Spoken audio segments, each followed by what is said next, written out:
Muy buenos días. Buenos días, profe. Bien, vamos a continuar hablando de la instrumentación para cromatografía de gases. Voy a compartirles la pantalla para retomar la parte de la presentación que habíamos eh, abordado en la clase anterior. Bien, habíamos hablado de las características de la fase estacionaria líquida. Recuerden que el soporte es un sólido que sirve pues para darle como la forma al relleno de la columna, y pues la fase estacionaria, cuando es líquida, se deposita sobre la superficie, ¿no? Formando pues como una capa. Esa es la que realmente va a tener la interacción con el analito, y pues el reparto se va a producir con la fase móvil, que es el gas en este tipo de cromatografía. Esta tablita pues recoge algunas de las fases estacionarias líquidas más empleadas. Entonces hay características como qué tipo de fase estacionaria es, cuál es el compuesto o los compuestos que la constituyen, eh, esto, qué tipo de cromatografía, si es fase normal, ¿sí? Como normal phase es esto, o si es fase inversa, la temperatura máxima que puede soportar esa fase estacionaria, y pues lo importante son las aplicaciones. Les había comentado que la estabilidad de la fase líquida es muy importante, y por eso pues una de las características era que no fuera muy volátil, pues para evitar que durante el calentamiento se perdiera. Entonces aquí pueden ver, por ejemplo, la primera columna, que es para hidrocarburos. La fase está constituida por estos dos compuestos, escualeno y apiezonele. Se utiliza para fase normal, y pues el rango de temperaturas, observen que es más o menos máxima de 225.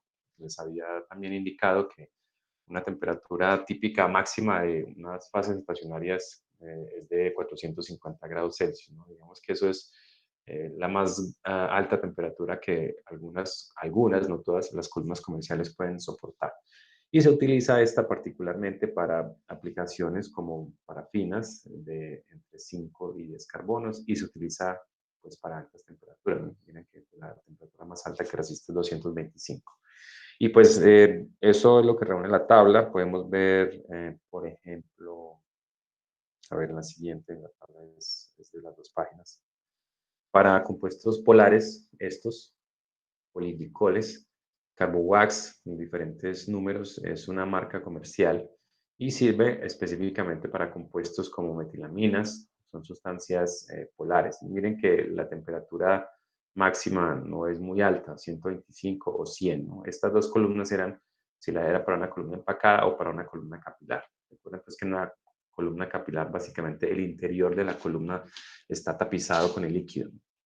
Y pues miren que los compuestos que se analizan son afines a la fase estacionaria, ¿no? Eso pues es uno de los principios, ¿no? La separación se debe dar en columnas que tengan un carácter o una afinidad alta por el analito. Entonces, la selección de la columna se da con base en cuál analito o qué compuestos yo necesito separar. Por ejemplo, para separar poliglicoles, pues escogería alguna de estas, ¿no? Si los puntos de ebullición son un poco más altos, esta marca también Carbowax 20M ya resiste temperaturas más altas. Miren que la primera, por ejemplo, resiste solo 100, esta ya resiste 200 grados Celsius, ¿no? Eso pues es lo que hacen los fabricantes, desarrollar sus fases estacionarias para que la temperatura que resiste la columna sea mucho más elevada. Entonces, en general, para este tipo de muestras y hay pues una columna que se adaptará pues a las necesidades. Eso pues se puede consultar en las páginas de los fabricantes. Bien, la columna pues va dentro de un horno. Aquí, como pueden ver, el horno es un compartimiento aislado, aislante, y pues también básicamente está constituido internamente por algún tipo de material refractario para evitar pues, las pérdidas de calor, y también un ventilador. Ese ventilador tiene como objetivo pues que la resistencia eléctrica caliente internamente, y el ventilador pues lo que hace es distribuir el aire caliente dentro del compartimiento del horno para que la temperatura sea más o menos o lo más homogénea posible en el interior. Es una convección forzada pues de transferencia de calor. Estos son pues los componentes. Tenemos una resistencia eléctrica que es para calentar, el ventilador que es para homogeneizar ese calor al interior del horno y un sensor de temperatura pues que servirá para controlarla, ¿no? Entonces, entre todos estos elementos, el propósito básicamente es hacer que la temperatura se pueda controlar. Hay pues varias formas de hacer programas de temperatura, pero básicamente se dividen en dos tipos. Isotérmica, cuando la temperatura a lo largo del análisis es constante. Pues es bastante transparente el término isotérmico. O cuando hay una temperatura programada, también se conoce como un gradiente, ¿no? Un gradiente de temperatura.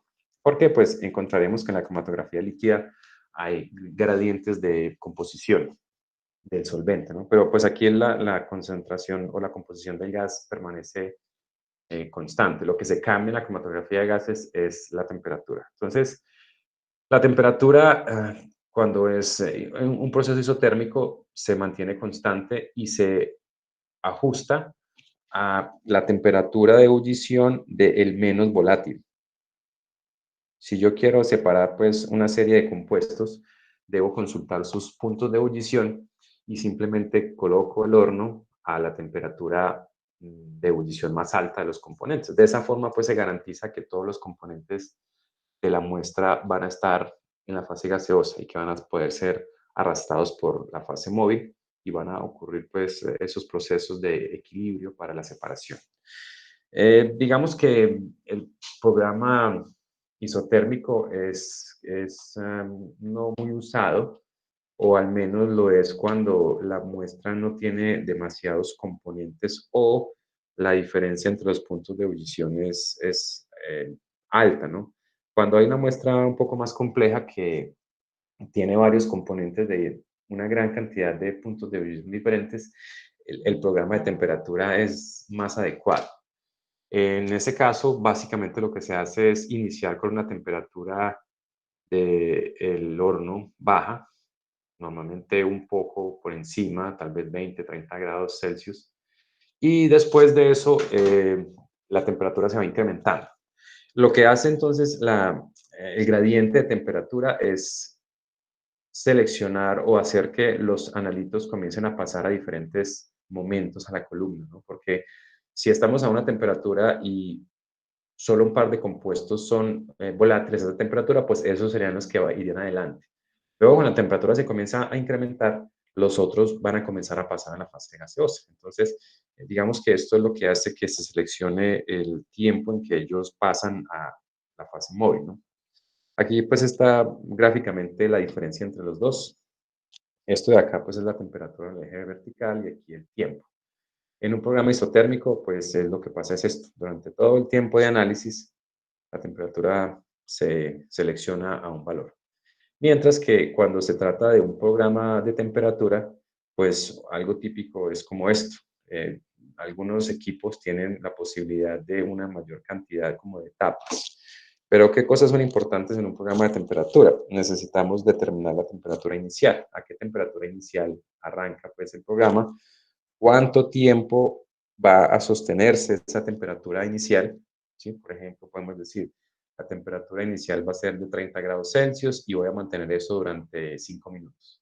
Digamos que ese tiempo que se le da al inicio es como para que los componentes de la muestra se acumulen a la entrada de la columna y pues los más volátiles comenzarán a eludir a través de la columna a esta temperatura durante este tiempo. Pero es posible que haya otros componentes de la muestra que a esta temperatura no alcancen la fase de vapor. Por eso el calentamiento que se inicia acá. Importante en estas rampas, que es pues, como se conoce al incremento en el tiempo de la temperatura, es determinar a qué velocidad voy a hacer el calentamiento. Es decir, por cada minuto cuántos grados Celsius se incrementa la temperatura hasta alcanzar, digamos, a una temperatura intermedia, ¿no? Digamos que la temperatura 2, la temperatura a la que ocurre esto, ¿no?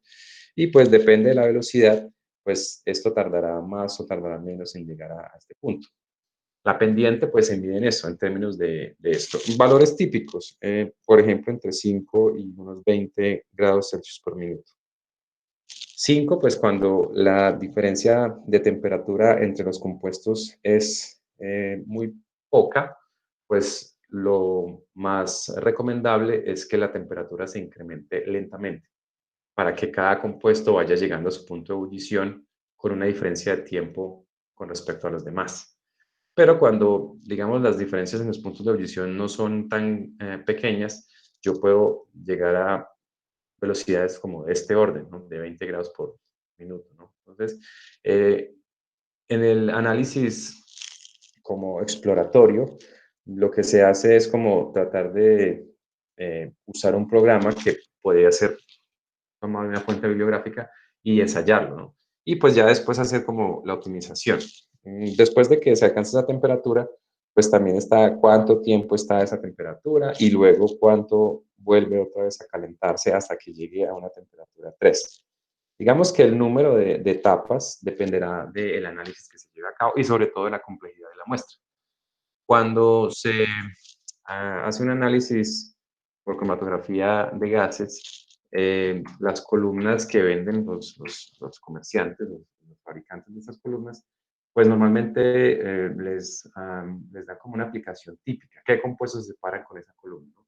Y pues se da una guía de las temperaturas, porque yo diría pues que esta es la parte más complicada de un análisis por cromatografía de gases, determinar cuál es el rango de temperatura. Y pues eso miren que tienen muchas variables.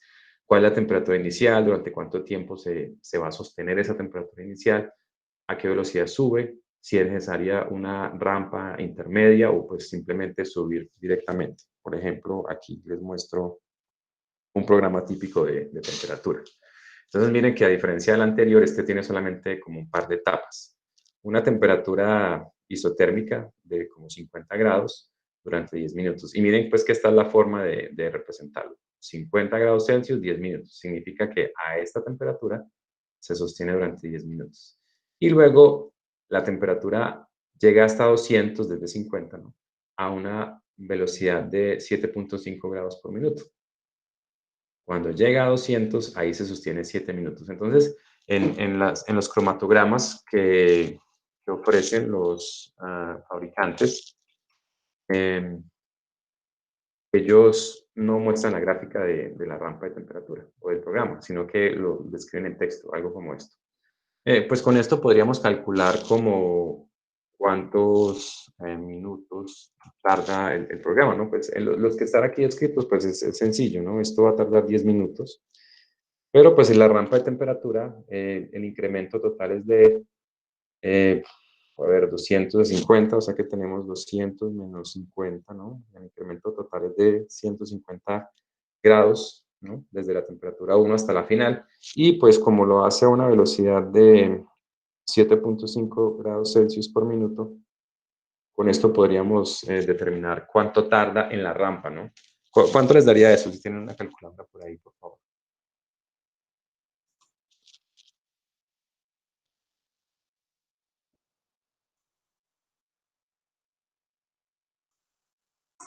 20, 20 profe. minutos. 20 minutos, listo. Entonces tenemos que los primeros son 10, luego seguirían 20 minutos hasta que llega a 200 y según el programa otros 7 minutos, ¿no? Entonces eso nos daría un total como de 37 minutos, ¿no? Ese sería el tiempo total de esa corrida. Aquí estoy buscando la página de un fabricante, se llama Merck, y aquí están mostrando el cromatograma. Entonces miren que están los compuestos en el orden que huyen, ¿cierto? Ya habíamos descrito que digamos que la clasificación de sus compuestos se da por orden creciente en el punto de ebullición. El más volátil de todos será este disulfuro de carbono y el menos volátil será este tetracontano, debe ser el nombre de ese compuesto. Aquí están las condiciones. Entonces, si yo quiero separar compuestos o alguno que esté en esta lista, pues seguramente lo primero que debo hacer es seleccionar una columna. Por ejemplo, ellos aquí tienen la columna, esta es como la marca de la columna, y aquí están las condiciones. Yo quiero pues que analicemos un poco en detalle esa información que nos da el fabricante. Primero pues está como la referencia comercial de ellos, de Merck, este es el nombre de su columna, ¿no? SLB5MS. El primer valor que encuentran ahí pues será la longitud, ¿no? Que es la dimensión más grande que se encuentra acá. Este punto 25, pues aquí nos están diciendo que es el diámetro interno. En ocasiones simplemente nos dicen es de 30 metros por 0.25 milímetros. Sí, es pues implícito está que el valor que hay acá pequeño es el diámetro interno de la columna. Esto que acá es para las columnas de cromatografía de gases, es el espesor de la capa de líquido, ¿sí? 0.25 micras. Significa que el tapizado interno de la columna, a ver, yo voy a dibujarlo aquí y ahorita hablamos sobre eso. Digamos que esta es una columna capilar y que internamente está llena de líquido, ¿no? Digamos algo como esto. Pongan pues que eso quedó bien esférico, ¿no?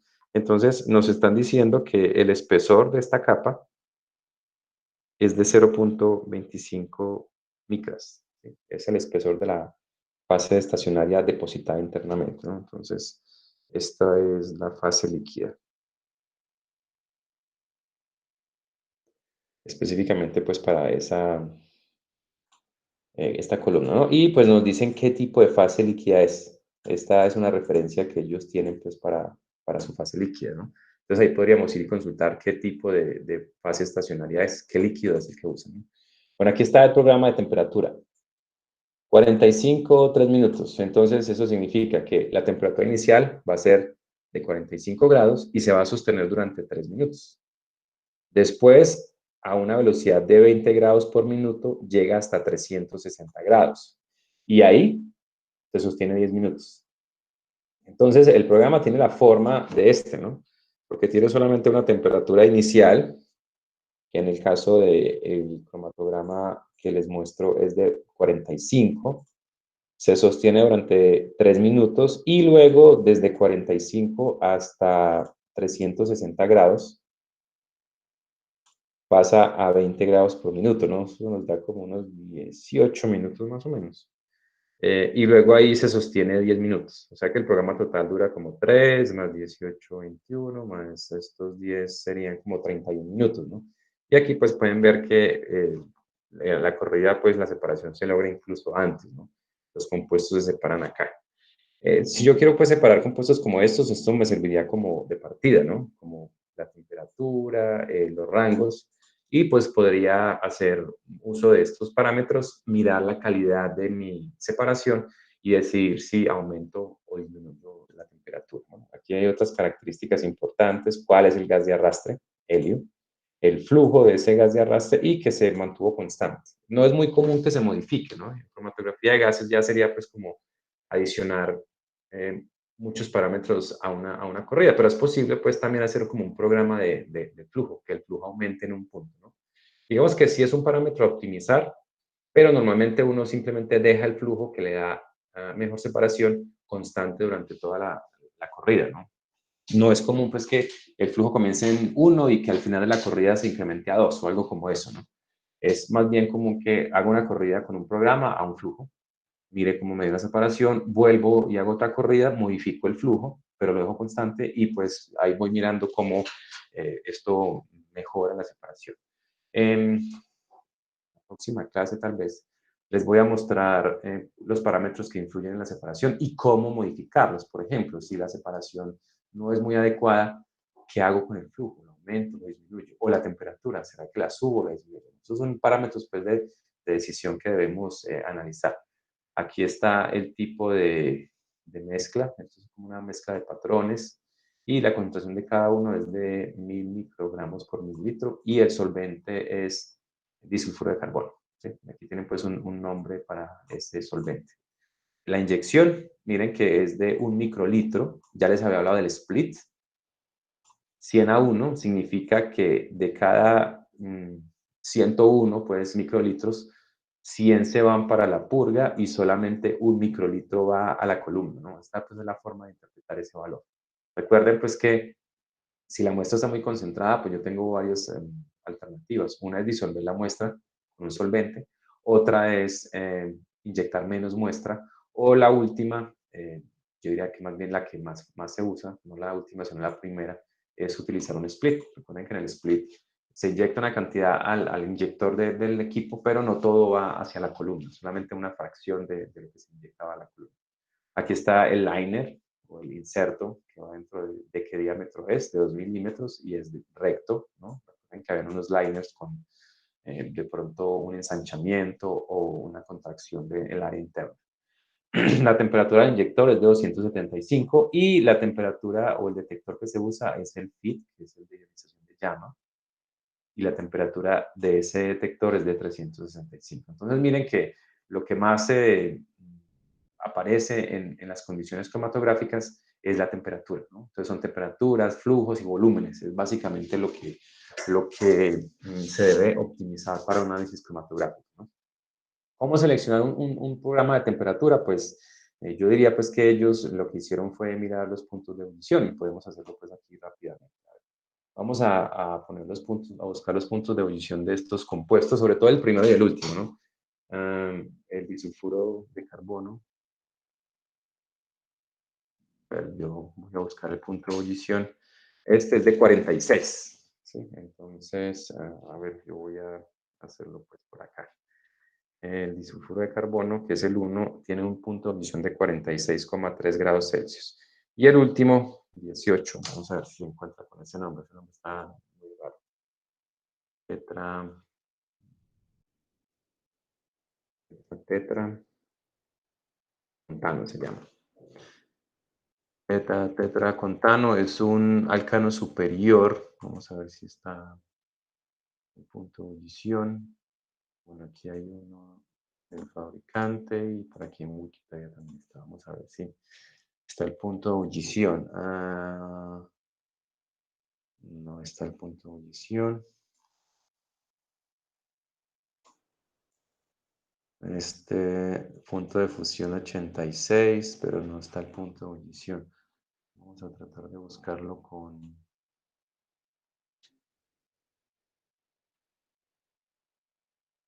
ebullición.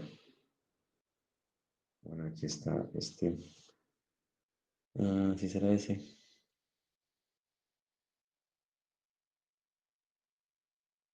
Aquí está. Tetracontano. Punto de ebullición.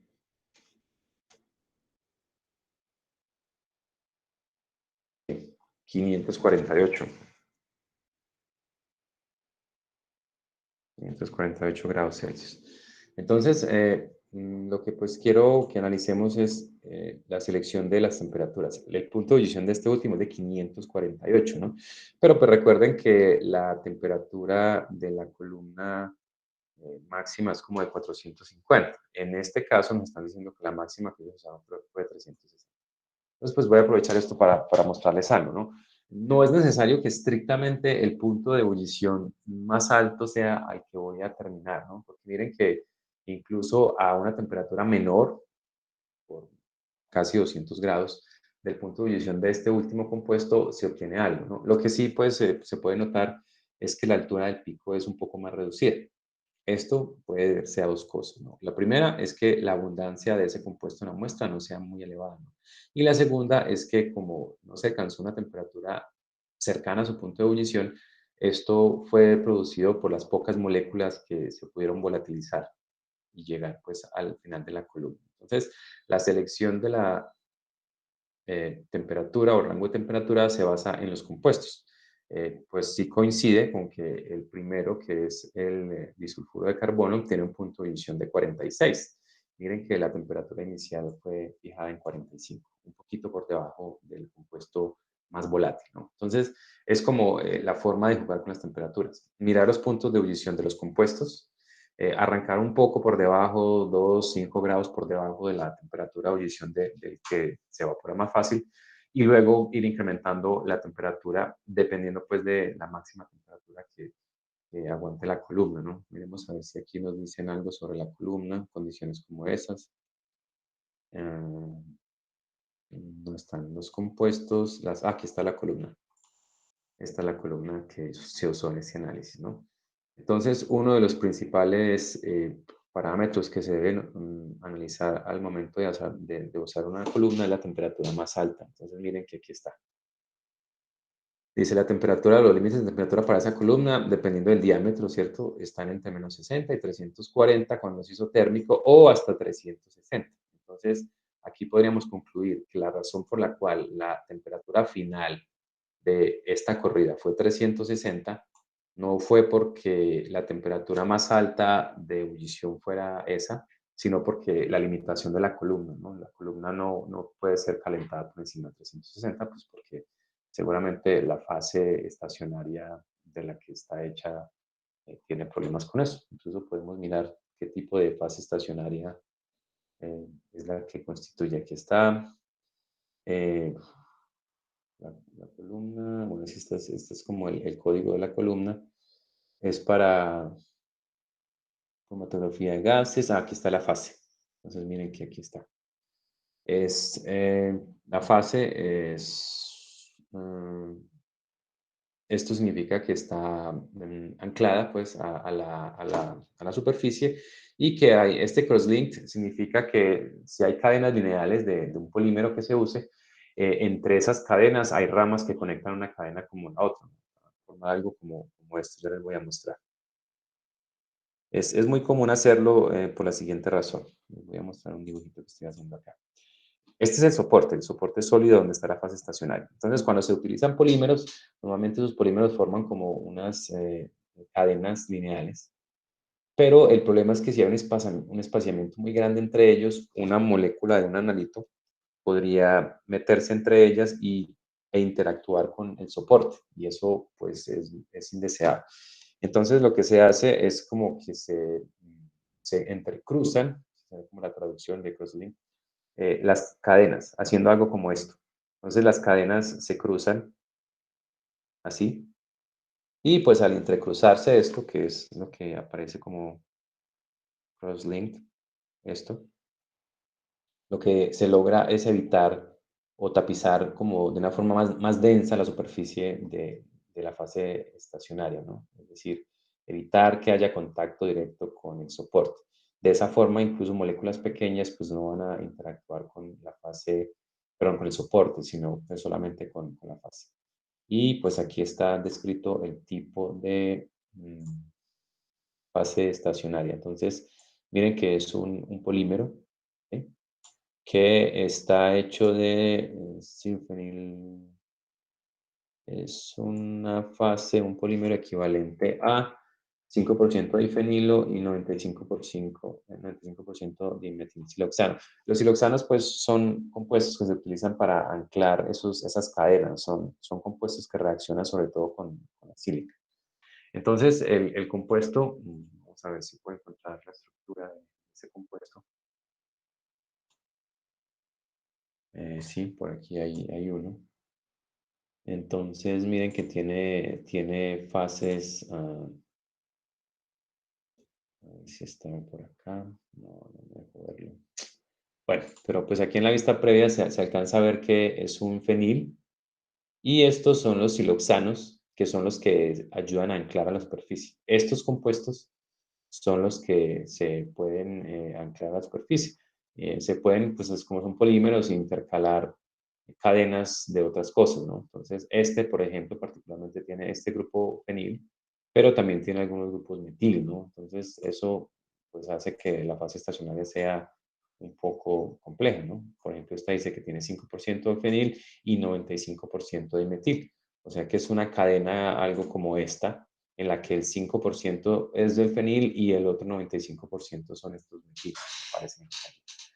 Entonces, bueno, les mostraba esto pues para entender más o menos cómo se hace la selección del programa de temperatura. El programa de temperatura entonces está basado en los puntos de ebullición, pero siempre en observancia de la temperatura máxima que la columna puede soportar.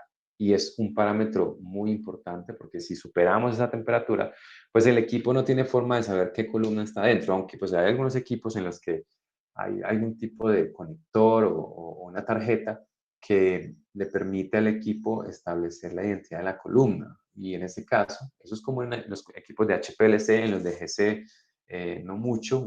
Eso tiene que hacerlo pues el analista. Cuando se coloca la columna, hay que observar la temperatura máxima de operación. En HPLC, por ejemplo, hay algunas columnas que tienen como un conector a un puerto del equipo y cuando se conecta, el equipo sabe qué columna es.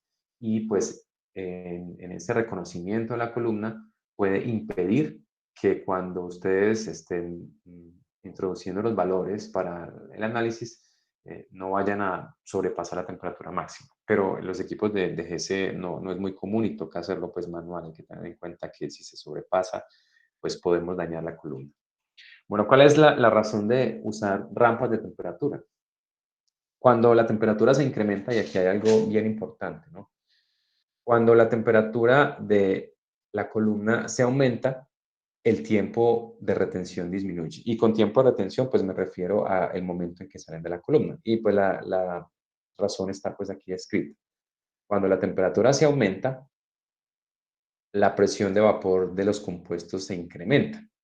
Por lo tanto, el tiempo que un soluto pasa en la fase estacionaria, que es la que se espera en la fase móvil, que es la que pues, produce la elusión, será mucho mayor. Es decir, si aumentamos la volatilidad, el tiempo de retención o la velocidad con la que se mueve va a disminuir. Perdón, va a disminuir el tiempo de retención, pero aumenta la velocidad. O sea, hay algo como esto. Digamos que si se aumenta la temperatura de la columna, ¿sí? ¿Cuál es el resultado? Que la presión de vapor de los analitos también aumenta.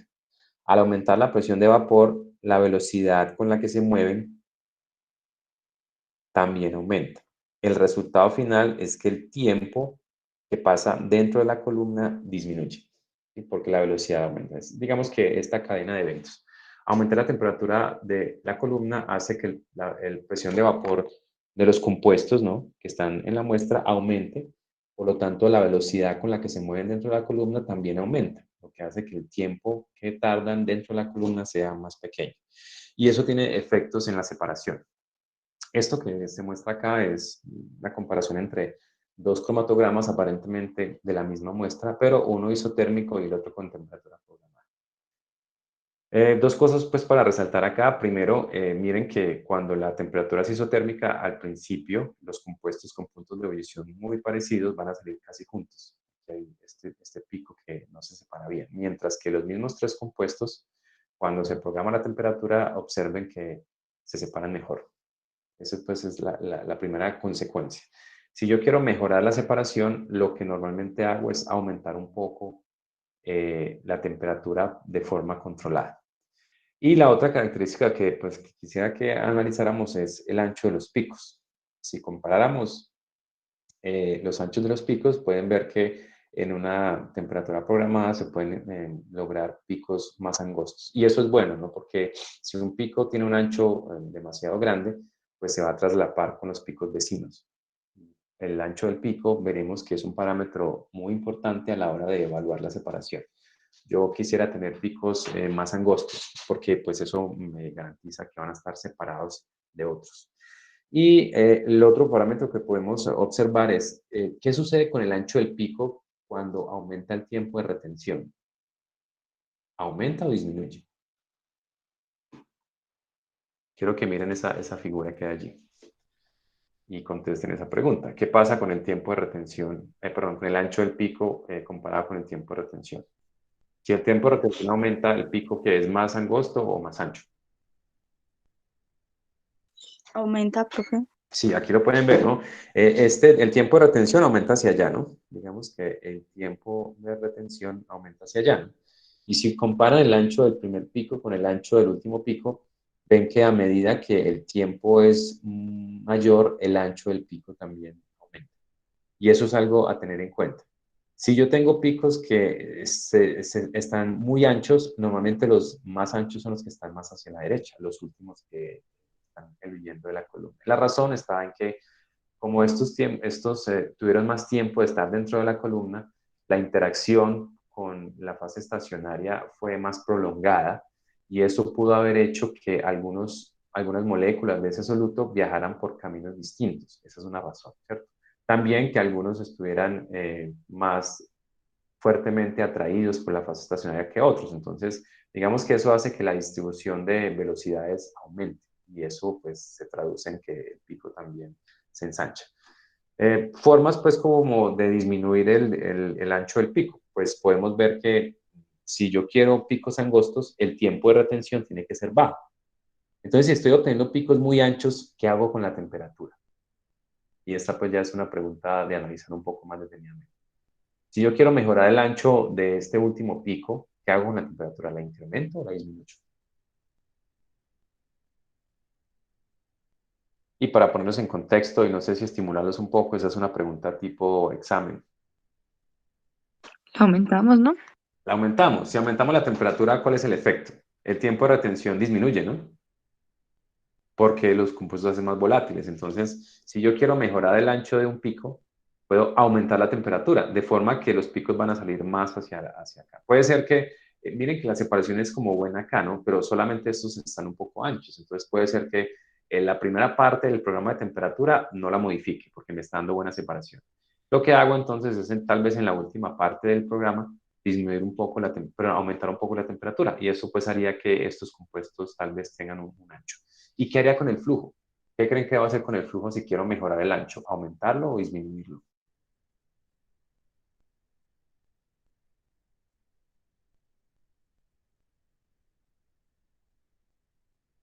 Piensen en el flujo como si yo aumento el flujo, estoy aumentando la velocidad, ¿cierto? Y pues ya vimos acá qué pasa cuando la velocidad aumenta, ¿no? Si la velocidad aumenta, el tiempo disminuye. Entonces, el flujo del gas de arrastre determinará la velocidad con la que se mueve. Entre mayor sea el flujo, mayor sea la velocidad y el tiempo de retención disminuye.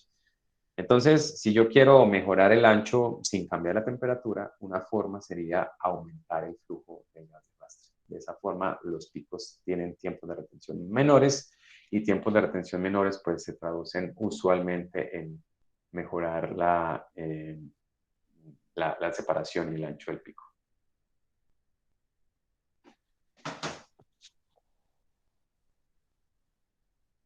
Bien, aquí están algunos de los factores que es necesario considerar a la hora de hacer un programa de temperatura.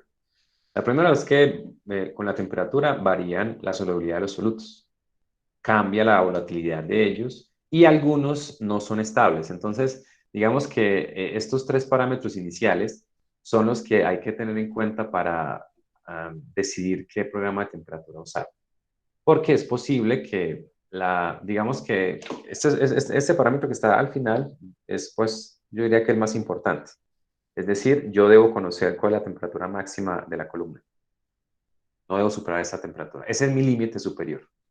Y luego debo tener en cuenta que algunos solutos se pueden descomponer a la hora de calentarlos. Entonces, idealmente los compuestos que se analizan en cromatografía de gases no deberían descomponerse. Y si lo hacen, pues entonces no son apropiados para la, el análisis de cromatografía de gases. Entonces habría que buscar otra técnica diferente. O pues trabajar a una temperatura que no supere el valor de esa temperatura máxima del compuesto. Hay que tener en cuenta que el aumento de la temperatura o cualquier cambio de la temperatura también va a hacer que el flujo del gas de arrastre se modifique. La razón, recuerden que los gases son de volumen variable en función de la temperatura. Si se aumenta la temperatura, el volumen de un gas aumenta y si se aumenta el volumen, pues el flujo de él también. Entonces, aunque en el equipo ajustemos el flujo a un valor, ese flujo normalmente es medido a la entrada de la columna o a una temperatura determinada. Cuando se cambia la temperatura, ese flujo también se va a ver afectado. Entonces, por ejemplo, el hecho de aumentar la temperatura tiene doble efecto.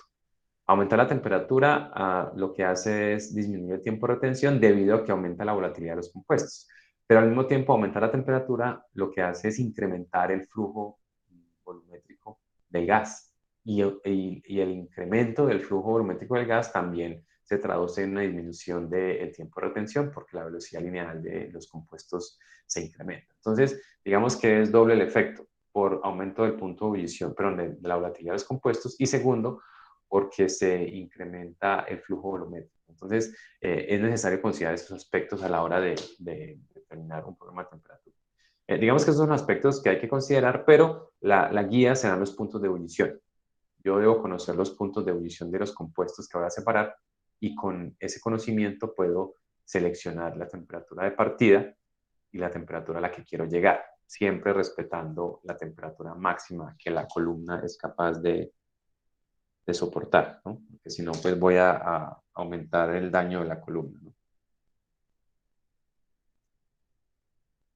Bueno, entonces aquí están los, digamos, puntos críticos a la hora de determinar el punto o el programa de temperatura. Primero hay que determinar la temperatura inicial y cuánto tiempo se va a mantener para que se separen los primeros componentes. Es decir, los más volátiles. Recuerden que estos son los que saldrían primero, ¿no? Los más volátiles.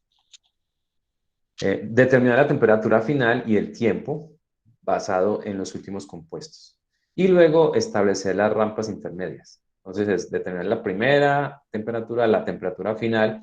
Puede ser inicialmente hacer sin rampas intermedias, simplemente desde ahí hasta ahí a una rampa determinada. Si vemos que la separación no es buena, pues tal vez sea necesaria pues, incluir una rampa intermedia.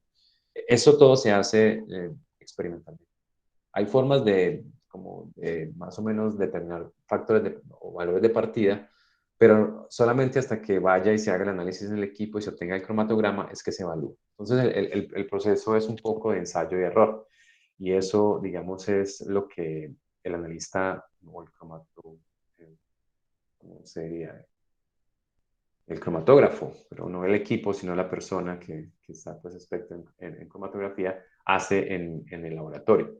Inyecta la muestra, corre y obtiene el cromatograma y luego evalúa la calidad del cromatograma. Y con base en esa calidad, pues puede tomar decisiones para una siguiente corrida, ¿no? Ahí es donde se gasta el tiempo y los recursos de la estandarización de un método cromatográfico en determinar qué parámetros son los que originan la mejor separación. Luego, cuando ya el análisis la técnica se encuentre normalizada, estandarizada, o ya no, digamos que llegamos al punto en el que estamos satisfechos con el resultado, ya esos parámetros se fijan y de ahí en adelante simplemente analizar muestras, las que necesitemos, manteniendo pues el programa de temperatura y las demás condiciones que nos dieron pues el mejor resultado. Bueno, ahora vamos con los detectores. Los sistemas de detección. Básicamente, la función de un detector es la de convertir la presencia de una molécula en una señal, ¿sí? Entonces, es algo como esto. Está la presencia que puede ser debida a la concentración. El detector la convierte en una señal. Esa señal pues, puede ser de varios tipos. Puede ser una señal de una corriente eléctrica. Puede ser, por ejemplo, una señal de radiación electromagnética. Puede ser una resistencia eléctrica. También podemos tener señales de un desplazamiento mecánico, ¿no? Bueno, son muchas formas de señal que podemos tener debido a la presencia de analitos al final de la columna. Entonces, sí, el detector va al final de la columna, ¿sí? Eso sí, pues es bastante obvio, ¿no? Porque necesitamos saber cuánto tiempo tardó una molécula en llegar allá. Y el detector, pues, sirve para ver si llegó o no llegó. Los detectores se pueden clasificar, digamos que la primera clasificación es esta. No significa que son excluyentes, ¿no? Pero esta sí. Un detector, digamos, vamos a poner la A, puede ser destructivo o no destructivo. Destructivo simplemente cuando la muestra cambia químicamente, cuando yo la quemo o cuando la convierto en un derivado, algo simplemente que cambia químicamente la muestra. Y los no destructivos son los que no producen un cambio químico en la composición de la muestra. Pueden producir cambios físicos, ¿no? Por ejemplo, si aumentó la temperatura de la muestra, bueno, cosas como esas, ¿no? Pero no cambian el compuesto. Bien. Y la otra clasificación, digamos que es la B, es si son universales o selectivos. Pues universales si responden a cualquier compuesto.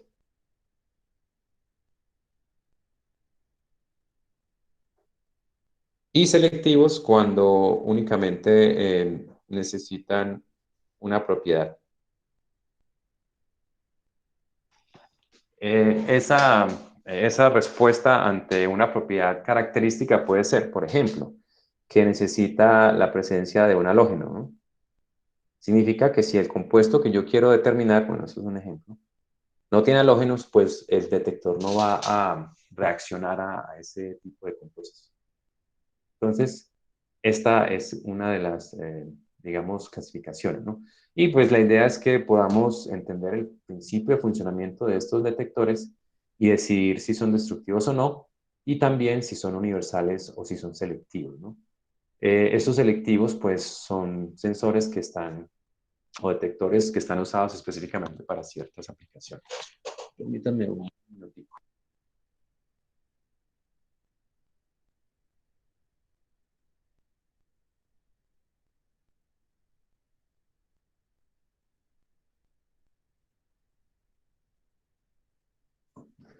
Bien, entonces vamos a comenzar a ver de a uno algunos de los detectores más usados. Esta es la función del detector. El detector está ubicado al final. El propósito del detector es que la señal que él produce va a ser convertida en un cromatograma. Recuerden que en el cromatograma la señal es lo que aparece en el eje vertical y el tiempo en el eje horizontal. El detector debe estar enlazado o comunicado con el sistema de inyección. La necesidad de iniciar el tiempo cero, ¿cierto? Hace que cuando se haga la inyección, el detector se inicialice. O sea, desde el momento en que la inyección se haga, él comience a registrar algo, ¿no? Y pues el resultado será el cromatograma. Esta es la función sin importar el tipo de detector que sea. Deben hacer dos cosas. Primero, producir una señal estable cuando solo pasa el gas de arrastre. Y eso, pues, con el fin de obtener la línea base, que sería algo como esto. Cuando no hay muestra o no hay analitos llegando, debe producirse una señal que sea más o menos estable, ¿no? Es posible que sea plana, en ocasiones es un poco con pendiente, pero en cromatografía de gases es muy común que sea una señal constante, ¿no? Porque el detector puede reaccionar ante alguna propiedad del gas de arrastre. Entonces, esta pequeña señal será debida solo al gas de arrastre. Luego, cuando a el detector en ese gas de arrastre esté llegando algún tipo de componente, pues debe producir una señal diferente a la línea base. Esas son las condiciones para que el detector funcione bien. Que pueda distinguir de la línea base la presencia de un componente de la muestra. Pues es posible que cuando la concentración de ese componente en la muestra sea muy baja, apenas sea perceptible pues algún tipo de perturbación en la línea base. Y pues eso ya depende de la sensibilidad del detector. Hay detectores más sensibles o menos sensibles. Si yo pues quiero detectar la presencia de esa muestra, pues seguramente me va a tocar concentrarla un poco. La concentración debe ser hecha ya sea, por ejemplo, aumentando o disminuyendo el split para que una mayor cantidad de muestra vaya hacia la columna, ¿no? O puede ser tomando un volumen de muestra mayor. Esas son cosas pues, que también se pueden hacer para mejorar la señal. Propiedades de un detector: debe ser sensible y selectivo, aunque esto no es cierto siempre. Hay algunos detectores universales que pueden distinguir entre compuestos, pero la propiedad que miden es general, o sea que no hay forma de saber si se trata de un compuesto o de otro, a menos que se disponga de algún tipo de método más selectivo. Esto sí, el compuesto que llega debe convertirse rápidamente en una señal, porque si no, pues habrá un tiempo de retardo. Y recuerden que una magnitud que se manifiesta en el cromatograma es el tiempo. Entonces no deberían haber retrasos de tiempo entre el momento en que sale el compuesto y cuando se registra pues esa salida del compuesto. Idealmente debe ser lineal. Y esto pues es en ocasiones un poco complejo porque la respuesta depende de cada compuesto. Así como si se tratara de un medidor, por ejemplo, basado en absorbancia. Si yo selecciono una longitud de onda determinada, no todos los compuestos tienen la misma absortividad molar o específica. Algunos tienen una absorbancia mayor a esa longitud de onda, ¿no? Porque tienen presencia, por ejemplo, de grupos funcionales que le dan una absorbancia mayor o que absorben mayor radiación. Entonces, esto depende de cada compuesto, sobre todo por la sensibilidad. Debe ser estable con respecto a variaciones en la línea base sobre el ruido y la deriva. La deriva es básicamente una variación cuando todo está constante. Digamos que esa es una definición bastante primitiva de la deriva. Por ejemplo, cuando ustedes usan balanzas analíticas y ajustan el cero sin que hayan hecho la pesada, creo que todos han visto que el valor de la lectura a veces cambia, o sea, sube y baja y no es muy estable. Eso es debido a la deriva. La principal fuente de deriva es la temperatura. Cuando los equipos son muy susceptibles a cambios de temperatura, variaciones pequeñas en la temperatura del recinto donde está el instrumento de medición provoca algunas variaciones en la medida, ¿no? Las balanzas es muy común eso, ¿no? Y pues en los equipos para mediciones en general también. Debe ser poco sensible a fluctuaciones en cosas como estas, flujo, presión y temperatura.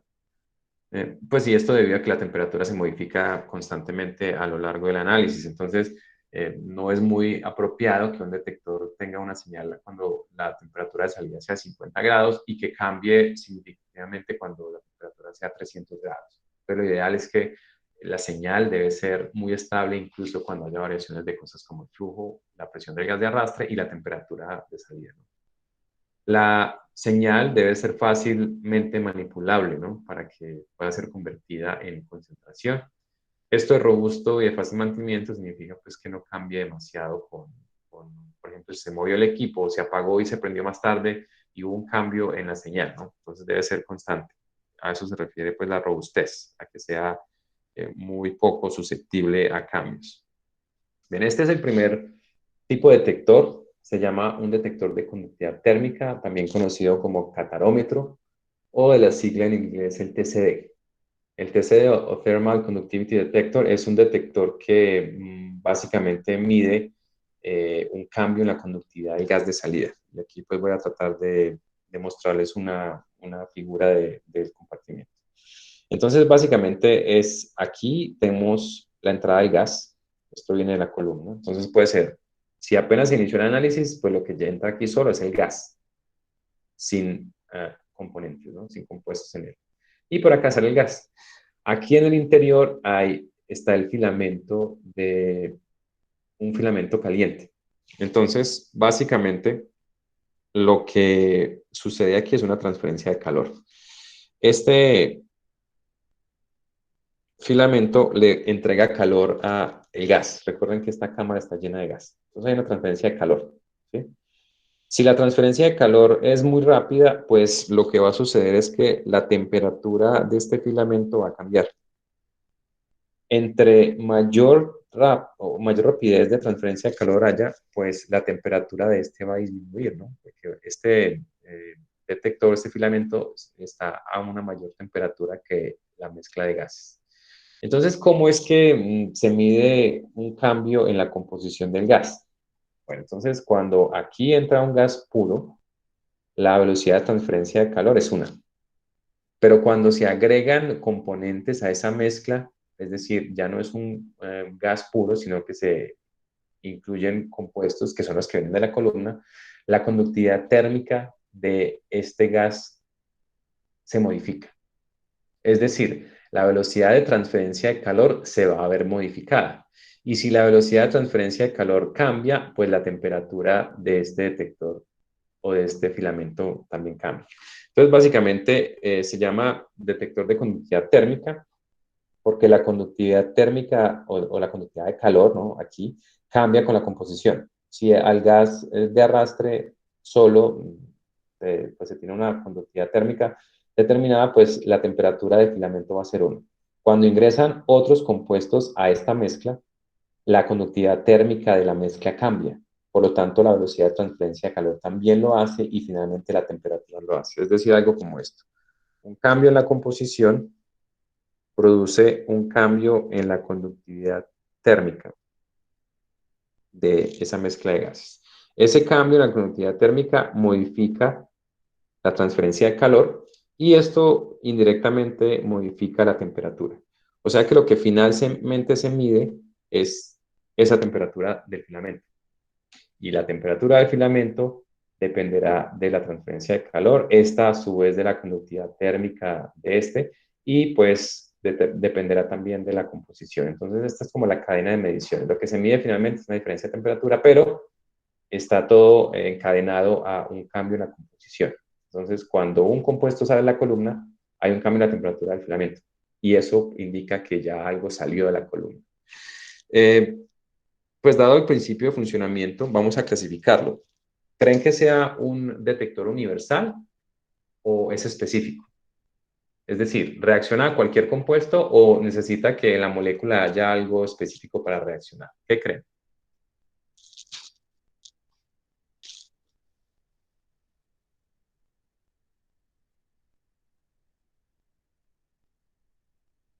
¿Será un detector universal o será específico?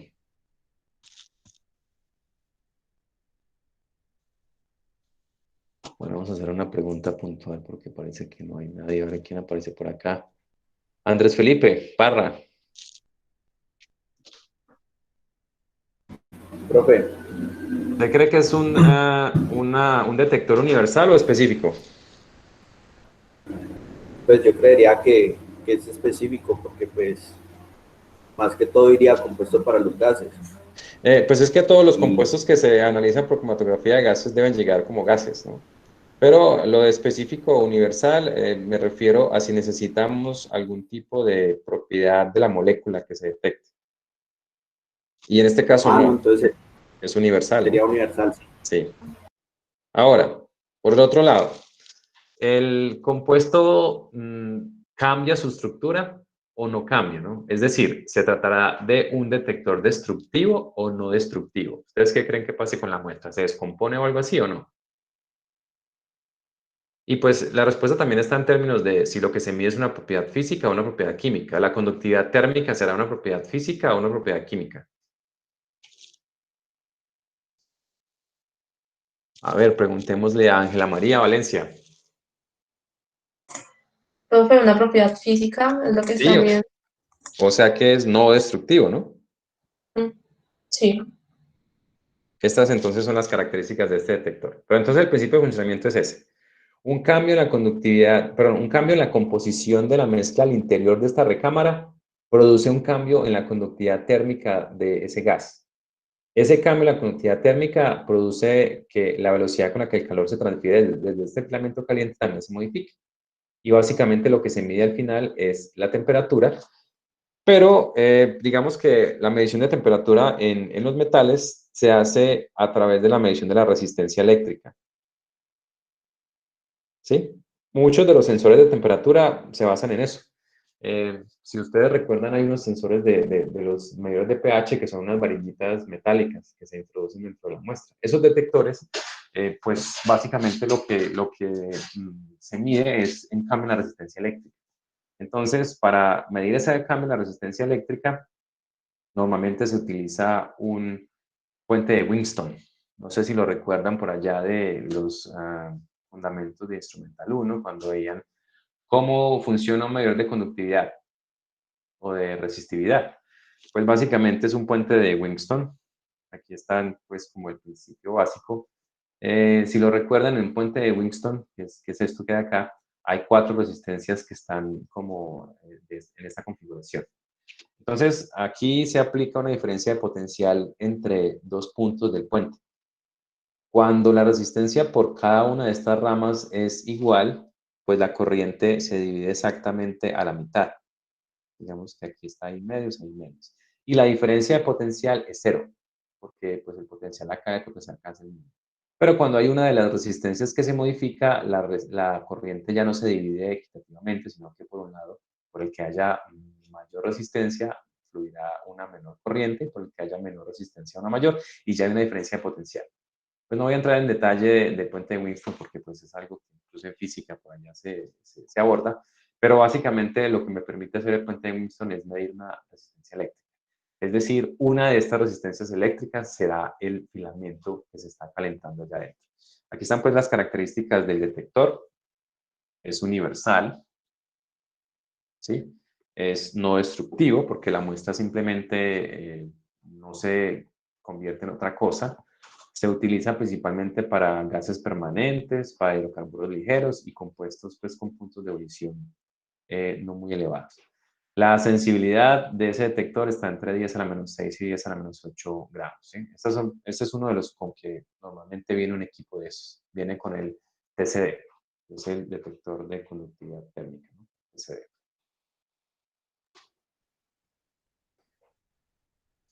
esta es la conductividad térmica de algunos compuestos, ¿sí? Entonces pueden ver que, por ejemplo, el hidrógeno tiene una conductividad térmica elevada, ¿no? El helio tiene una conductividad térmica también grande, ¿cierto? Por eso, normalmente, y ya les había pues hecho esa apreciación, y es que la selección del gas de arrastre depende del detector. Entre el hidrógeno y el helio, que son los que tienen una mayor conductividad térmica, pues esos serían los que darían una mayor sensibilidad para ese detector.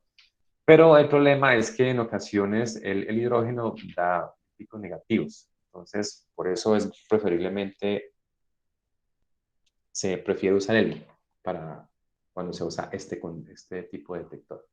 Entonces, ya está pues el principio del detector y pues aquí definimos que el helio es el gas que se usa normalmente cuando se usa este detector. Por varias razones, una pues es menos reactivo. Recuerden que el hidrógeno es un compuesto reactivo e inflamable. Entonces, se usa el helio que es ya más inerte. ¿Qué preguntas tienen de este detector antes de que continuemos?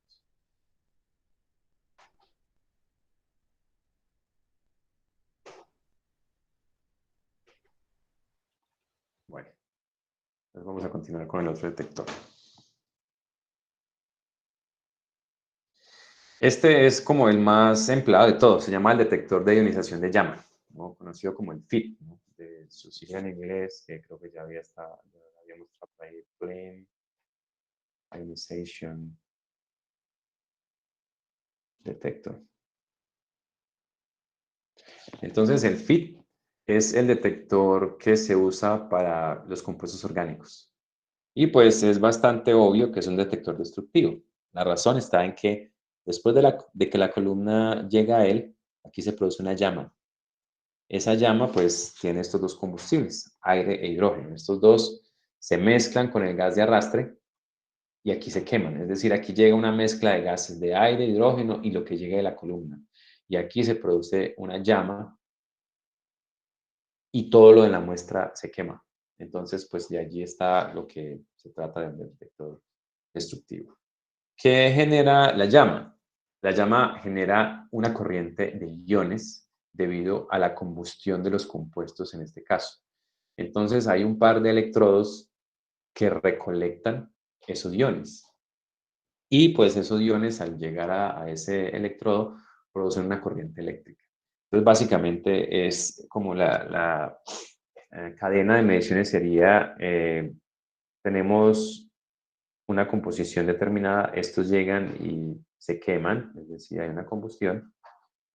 Esa combustión genera iones y esos iones se recolectan y generan una corriente eléctrica.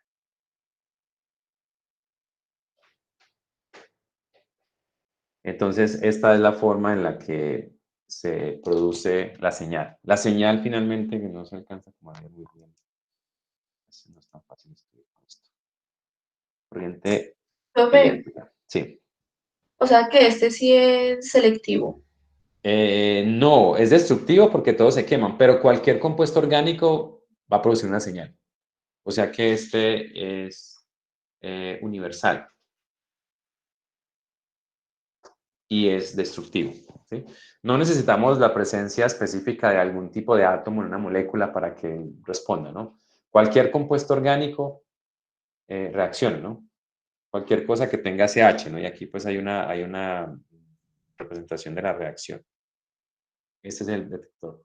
Pues, por ejemplo, cualquier cosa que tenga carbono e hidrógeno, pues se quema en presencia de oxígeno, produce iones y además produce electrones, ¿no? Entonces, el recolector o el colector o el electrocolector lo que hace es recolectar esto, los iones y los electrones. Y pues el resultado de eso es una corriente eléctrica. Y hay otra representación de esto. El FIT, ¿no? Entonces, aquí está el detector de ionización de llamas, entra el aire, el hidrógeno, el gas de la columna, aquí se queman y se produce una diferencia potencial. Uno pensaría pues que la diferencia potencial no es muy grande, pero miren el orden de esa diferencia potencial, ya es de 170 volts, o sea, es un potencial eléctrico grande. Entonces, básicamente, este es el principio. Los iones que se producen en la llama inducen una corriente eléctrica y lo que se mide es esa corriente eléctrica o en términos de un potencial eléctrico. ¿Está claro cómo funciona el FIT? ¿O qué preguntas tienen del FIT? Es el más universal de todos. Digamos que un equipo de cromatografía de gases básico viene con uno de estos. Viene con un electrodo de ionización de llama. Bien, entonces vamos a continuar. Esta es una figura como más real del FIT.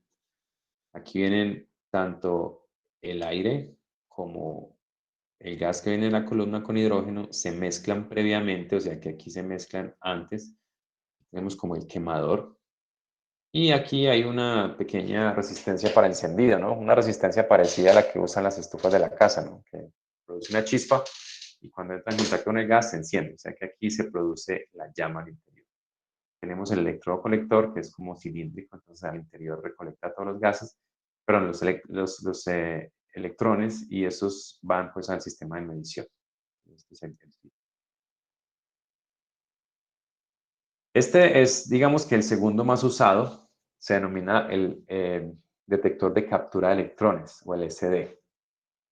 Este es un sistema similar al que se usa en mediciones de radiación. Es decir, hay una fuente de radiación, hay algo que absorbe esa radiación y hay algo que mide la energía que sale. Es decir, algo como hay una intensidad incidente, luego se llega a la muestra y luego hay una intensidad que se transmite, ¿no? O que llega al detector.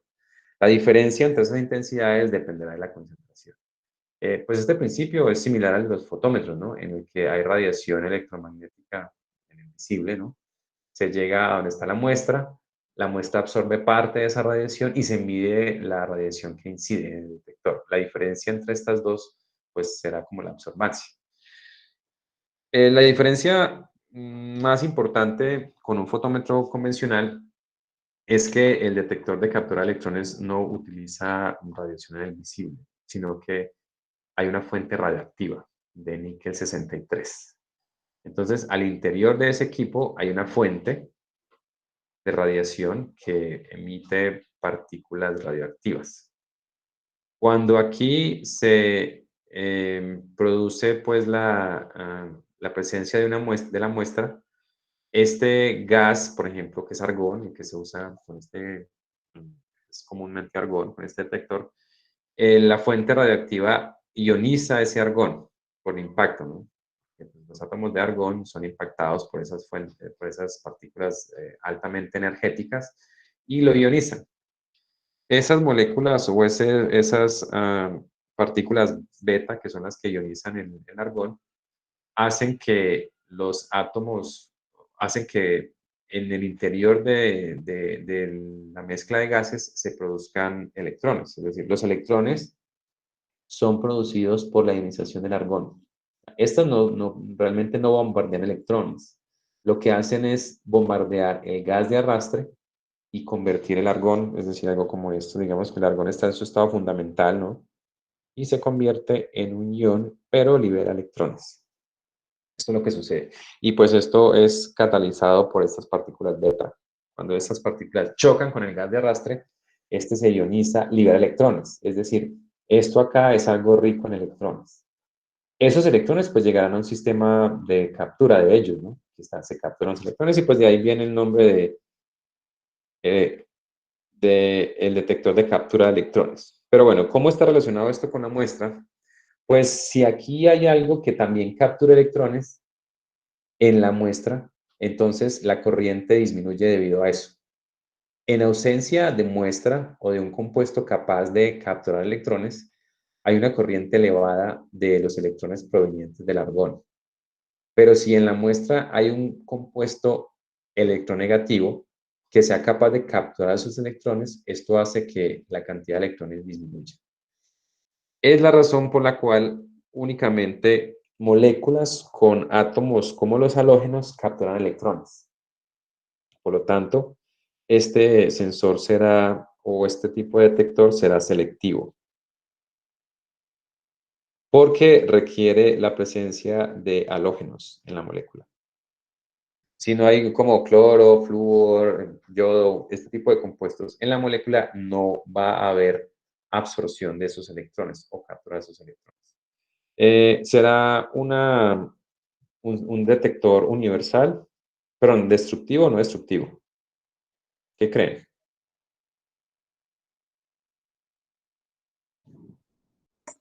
Destructivo.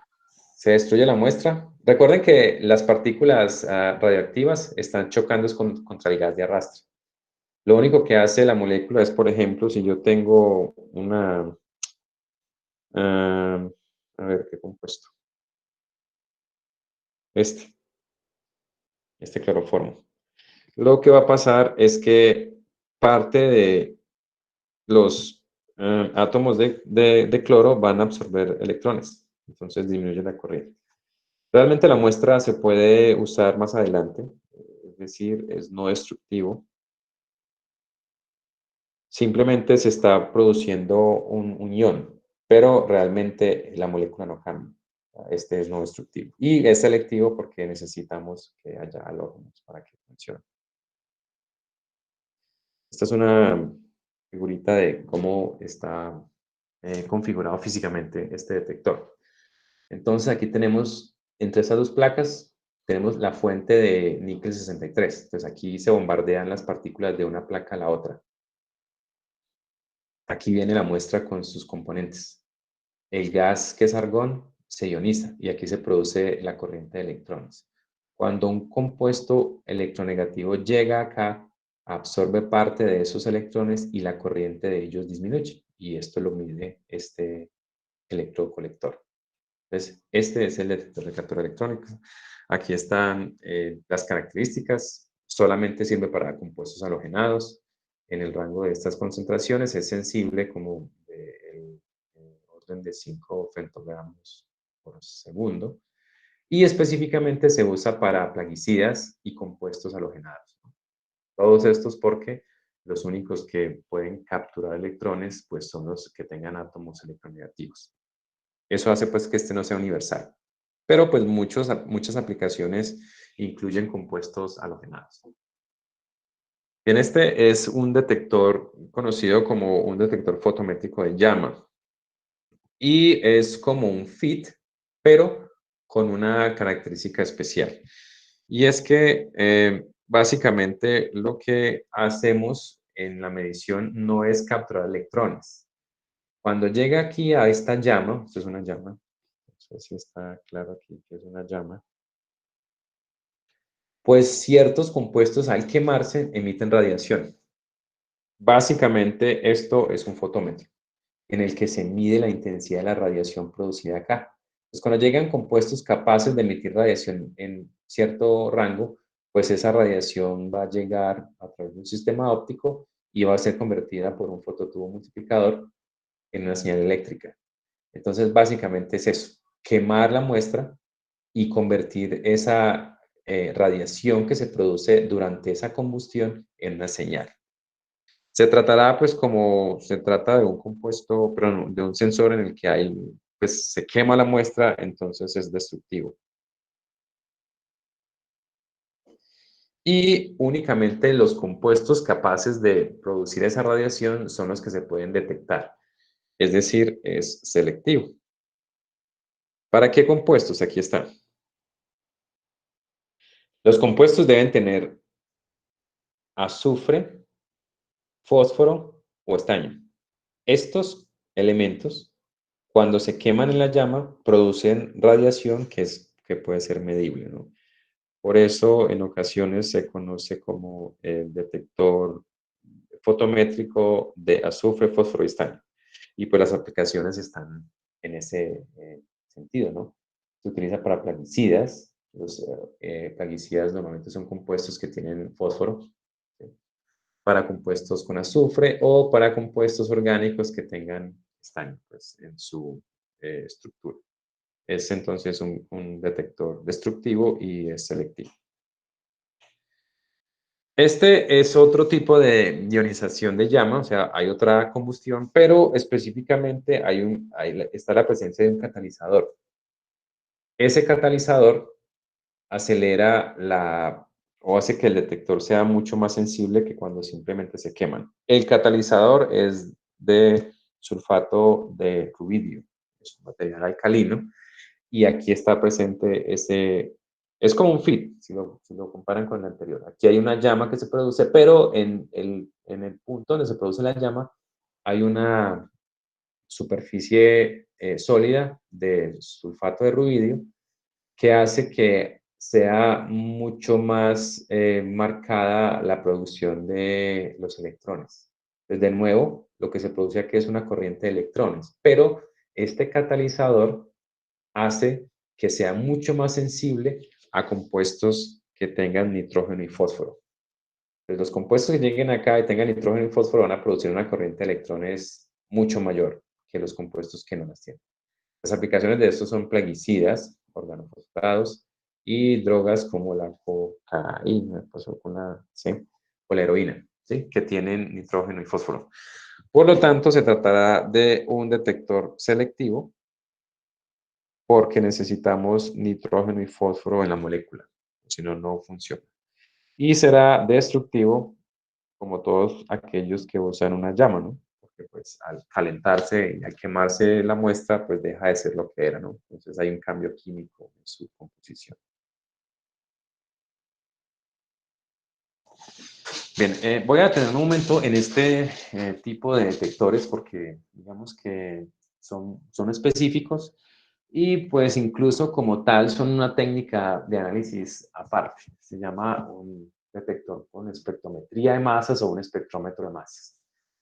Básicamente, digamos que el principio de la espectrometría de masas es como este. Voy a tratar de mostrarles un poco cómo funciona un espectrómetro de masas. Yo tengo una molécula que puede ser una molécula grande.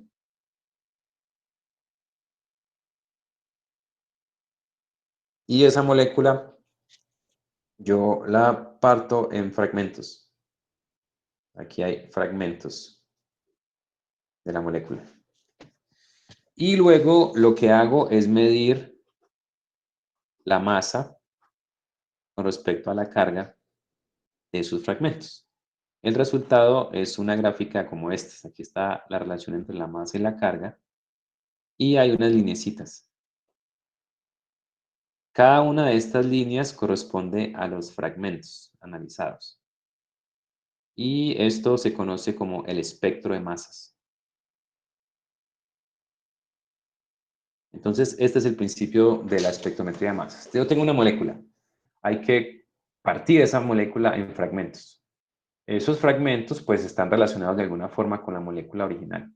¿Sí? Hay formas, pues, de fragmentar una molécula para que esos fragmentos no queden tan pequeños o tan grandes que no pueda ser reconstruida a partir de ellos la molécula. Y aquí, pues, necesitamos un medidor. Entonces, básicamente, lo que queremos es, primero, un fragmentador o algo que ionice, un ionizador, acá, que produzca esto. Y luego aquí lo que necesitamos es un medidor de masas para determinar la relación entre la carga y la masa.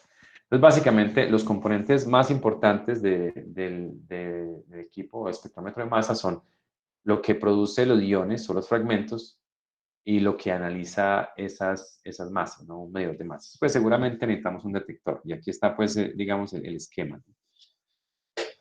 A partir del cromatógrafo, este es el cromatógrafo de gases, cómo se acoplan los dos. Un cromatógrafo de gases acoplado con espectrometría de masas. Esta es la forma de simbolizarlo. GC con una rayita, MS. Significa que la salida del cromatógrafo de gases ingresa a un espectrómetro de masas. Muchos equipos de espectrometría de masas pueden usar directamente una muestra que se inyecte allí.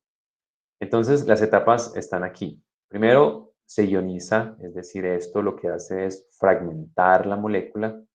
Luego tenemos algo que separa esos fragmentos o un clasificador que los separa por la masa y un detector que mide la presencia de esos fragmentos. Todo esto debe hacerse bajo alto vacío. La razón está en que esos fragmentos son muy pequeños y no tienen una energía tan elevada. Y si al interior del equipo hay moléculas de oxígeno o de nitrógeno del aire, esas moléculas pueden estorbar o pueden deflectar la trayectoria de los fragmentos, porque todo lo que se hace es que un fragmento de eso sale disparado a través del analizador de masas y luego llega al detector. Entonces, digamos que todo ese camino debe estar despejado. Por eso la necesidad de que esto esté al vacío, para eliminar la presencia de moléculas que puedan atravesarse en esa trayectoria de los fragmentos para llegar al detector. La fragmentación, bueno, aquí está, puede ser de varias formas, ¿no? Aquí está la primera parte, es la ionización. Es una de las más usadas, la ionización por impacto. Aquí tenemos un filamento que desprende electrones. Es un compuesto o es un metal que fácilmente cuando se calienta o cuando se produce una diferencia de potencial grande entre él, produce electrones. Lo que hay acá es una placa como aceleradora. Lo que hace esto, entonces, aquí se produce un electrón y esta placa que tiene una carga positiva, lo que hace es acelerar los electrones para que pasen acá. Si aquí va una molécula cualquiera, pues contra esa molécula choca un electrón a una muy alta velocidad porque esta placa lo acelera. ¿Cuál es el resultado? Que se produce esta molécula ionizada. Esta molécula ya tiene carga eléctrica. Estas placas tienen también cargas eléctricas negativas, lo que hace que esta molécula se sienta atraída por ellas, pero como hay unas a ambos lados de la trayectoria, finalmente este sería el camino que seguiría esa molécula, ese fragmento. Entonces aquí está, la molécula se fragmenta o se convierte en un ion por impacto con esos electrones, sale disparada por esta aceleradora y llega al analizador de masas. Este analizador de masas puede ser pues, de diferente índole. Yo quiero representar un momento la fragmentación de un compuesto bien simple, ¿no? Es este, el metano. El metano, cuando contra él chocan estos electrones, se puede fragmentar o puede generar moléculas como estas. Por ejemplo, supongamos que cuando choca, el producto es que se robe un electrón, pero sin que haya cambio en el número de átomos. O sea que esta es una especie que podría producirse por el impacto de un electrón contra el metano. Esta molécula pues tendrá esta fórmula CH4 y tendrá una carga positiva. Otra cosa que puede suceder es que el impacto con esos electrones además arranque algún hidrógeno. Entonces podríamos tener también esta especie y con una carga positiva o que arranque dos electrones, perdón, dos hidrógenos. Entonces sería algo como eso. También podría ser el caso en el que se produzcan estas especies, pero con dos cargas positivas. Bueno, entonces yo quiero que calculemos la relación entre la carga y la masa de esas especies. Por ejemplo, el primero. Este se conoce como el ion molecular. Y es el ion molecular porque si se fijan, tiene la misma estructura que el compuesto de partida, pero simplemente con una carga. Bueno, este es CH4, esos son 12 más 16, o sea que la masa de este es 16, ¿no? Y la carga es 1, ¿no? Es más 1. O sea que la relación carga-masa de este es 16. ¿Sí? No sé si es claro cómo lo obtuve, ¿no? Simplemente dividiendo su masa entre la carga.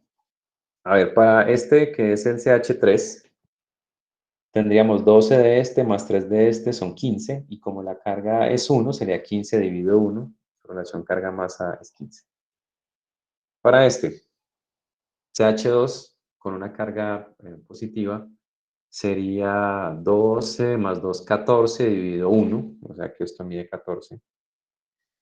El de este, CH3 con carga 2, esto sería como 15 dividido 2, o sea, sería como 7.5. Y si tuviésemos también el ion molecular, pero con carga más 2, es decir, cuando se robaron 2 electrones, esto sería 16 sobre 2, o sea, 8. Bueno.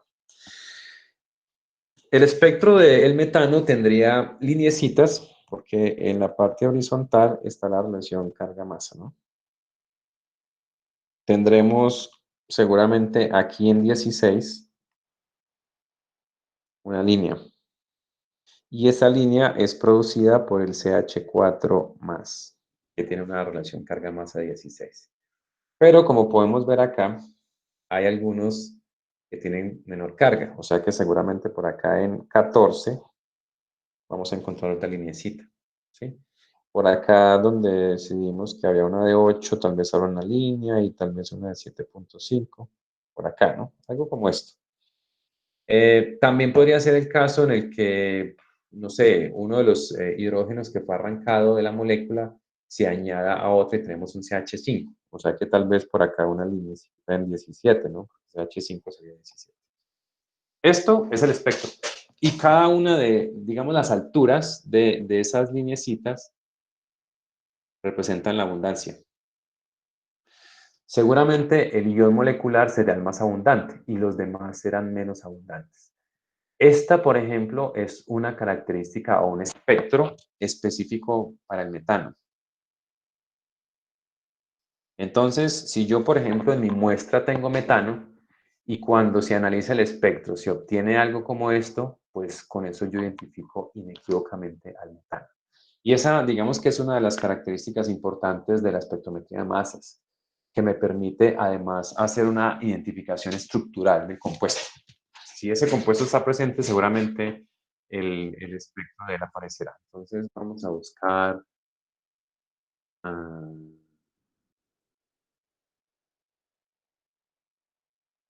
la página del NIST, Instituto NIST.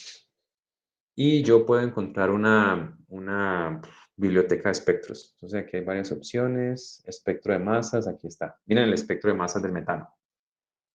Entonces observen que hay una línea en 16, que este es el del CH4 con una carga. Este es el de CH3 y miren que en abundancia estos son los dos más abundantes. ¿Sí? ¿A qué creen que se deba este de 12? O mejor dicho, el de 13. Este de 13, ¿qué especie será? Aquí vuelvo acá. ¿Qué especie tiene una carga, una masa de 13 que pueda ser derivada de la descomposición del metano?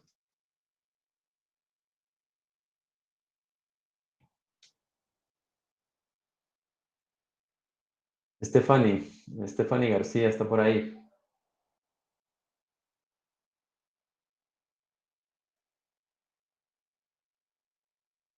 Stephanie se fue a desayunar.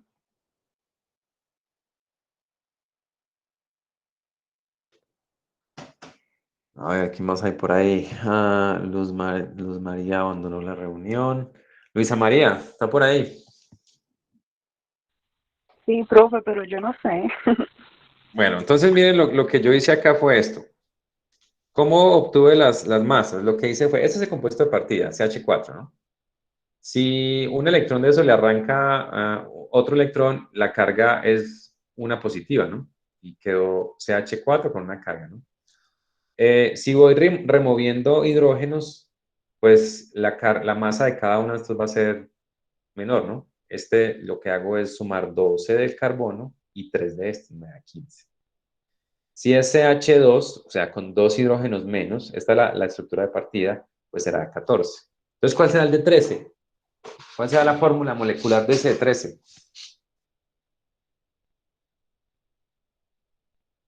El carbono solo pesa 12. CH más, ok. Es solo CH más, ¿sí? Entonces significa que esta especie es CH con carga positiva. La masa es 13 y la carga es más 1, o sea, es 13 dividido 1. Entonces, esta es eh, la responsable de esa carga. Entonces, miren que este sería carbono solo, ¿no? Este sería carbono con un hidrógeno, este es carbono con 2 hidrógenos, carbono con 3. y el carbono con los 4. Y miren que este 17 es cuando uno de esos hidrógenos se sumó, o sea que sería como CH5 más. Entonces miren que este es el espectro de masas del metano. Entonces, si en el equipo me está saliendo algo como esto, yo digo, ah, es que en mi muestra hay metano. Bueno, yo quiero que hagamos un análisis parecido. Ah, miren, aquí está lo del hidrógeno, lo del metano, que pues, estaba acá, ¿no?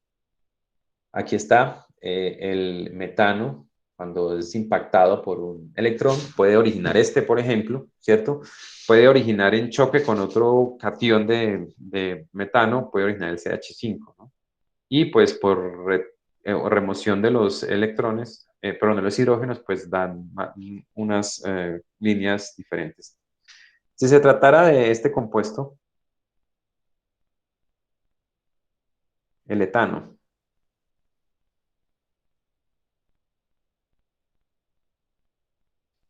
¿qué líneas creen que tenga? ¿Cuál es la masa del ion molecular del etano? A ver, esto sería C2H6, ¿no? O sea que sería 12 por 2, 24, 30, ¿no? La masa molar del es 30. O sea que del C2H6 más apareció una línea en 30. ¿Creen ustedes que ese etano se pueda romper exactamente a la mitad y queden con carga? Es decir, que pueda aparecer CH3 más, posiblemente, ¿no? Y el CH3 más tiene una masa de 12 más 3, 15, ¿no? 15. Entonces, si buscamos el espectro de masas del etano, vamos a ver si aquí lo podemos buscar. A veces simplemente voy a quitar esta M, etano. Aquí está. Entonces observen el espectro de masas. Miren el etano, está de hecho, el ion molecular no es el más abundante. Miren que 30 no es el más abundante es 28. ¿Qué estructura tendrá el ion que da origen a una masa molar de 28? Y estamos hablando de etano. 28 es menos 2, ¿no? O sea que sería C2H4. C2H4 más, es decir, cuando dos hidrógenos de estos se removieron y quedó con una carga positiva, esa es la especie más abundante, si se fijan en el espectro del etano. Y miren algo aquí bien particular. Si se fijan en esta parte del espectro, hay unas lineecitas que coinciden con la del metano. Porque básicamente, si yo tomo ese etano y lo parto a la mitad, pues tengo metano, ¿no? Aunque el ion molecular no es el más abundante, sino el CH3. Y aquí está el CH3, ¿no? Entonces, el espectro de masas es bastante específico para un compuesto determinado. Por lo tanto, cuando se acopla la espectrometría de masas a un cromatógrafo, pues esta técnica sirve para hacer una identificación muy selectiva de los compuestos. Los detectores o los analizadores de masas son cosas que son capaces de medir esas masas, ¿no? Porque bueno, ya les mostré el espectro cómo es, ¿no? El espectro se obtiene de esta forma, ¿no? Pero ¿cómo es que un equipo es capaz de medir esos fragmentos que se producen? Pues esos fragmentos tienen diferentes masas, ¿no? Y básicamente lo que hace un analizador de masas es seleccionar los fragmentos. Y digamos que el criterio de selección de esos fragmentos es debido a el tamaño o, en otras palabras, a la masa. Eso es lo que hace un analizador de masas. Toma esos fragmentos, los selecciona en función de la masa. Separa los grandes de los pequeños. O sea, es como un tipo de clasificador, ¿sí? Digamos que ese es el otro nombre con el que se conoce. Estos son los más conocidos, el sector magnético, el de doble enfoque, cuadrupolo, el tiempo de vuelo y trampa de iones. Digamos que el más fácil de entender es este, el de tiempo de vuelo. Ya les voy a mostrar algo de cómo funciona el de tiempo de vuelo o time of flight. A ver, que no me quiere aparecer. Analizador de tiempo de vuelo es básicamente un tubo o una trayectoria de una longitud determinada a través de las cuales los iones o los fragmentos de diferente tamaño viajan. Entonces, aquí a este inicio de la trayectoria llegan los fragmentos de diferente tamaño. Esos son los fragmentos. Esos fragmentos entonces van a viajar a través de esta, de esta distancia, ¿no? Cuando ellos llegan acá, ellos tienen cierta energía cinética. Esa energía cinética pues, fue proporcionada por el acelerador, ¿sí? Entonces ellos llegan acá todos con la misma energía cinética. Si recuerdan, la energía cinética de una partícula se calcula como un medio de la masa por la velocidad al cuadrado. ¿Sí? O sea, depende de la masa y de la velocidad. Si todos los que llegan acá llegan con la misma energía cinética, en función del tamaño, ¿cuáles creen ustedes, los más grandes o los más pequeños, viajarán más rápido? Es decir, llegarán más rápido a este otro lado. Y ese es el principio de funcionamiento del detector de masas de tiempo de vuelo. En esta distancia se clasifican los fragmentos por tamaño. Pero entonces la pregunta es, ¿cuáles llegan más rápido a este lado de acá? ¿Los más grandes o los más pequeños? Es decir, ¿cuáles viajan más rápido? Teniendo en cuenta esta formulita, que es la de la energía cinética. Todos tienen la misma energía cinética, pero hay unos que tienen más masa que otros. Pues si ustedes se fijan acá en la ecuación, los de masa mayor, para que esto sea constante, deben tener velocidades menores. Y los de masas más pequeñas, para que esto sea constante, deben tener velocidades mayores. Por tanto, adelante van a viajar los más pequeñitos. Y los más grandes, que tienen masas mayores, van a quedar retrasados. Es decir, los primeros que llegan a este lado de acá son los fragmentos pequeños. Los más pequeños llegan primero. Y los fragmentos más grandes se retrasan. Entonces, básicamente como una carrera de esta longitud en la que los más pesados van quedándose rezagados y los más rápidos van adelante. Entonces, esta es la forma en la que funciona un detector. Y aquí simplemente hay como una pantallita. Esta pantallita simplemente recoge una señal. Cuando chocan contra ella los iones, pues produce electrones. Y lo que se mide finalmente es un electrón.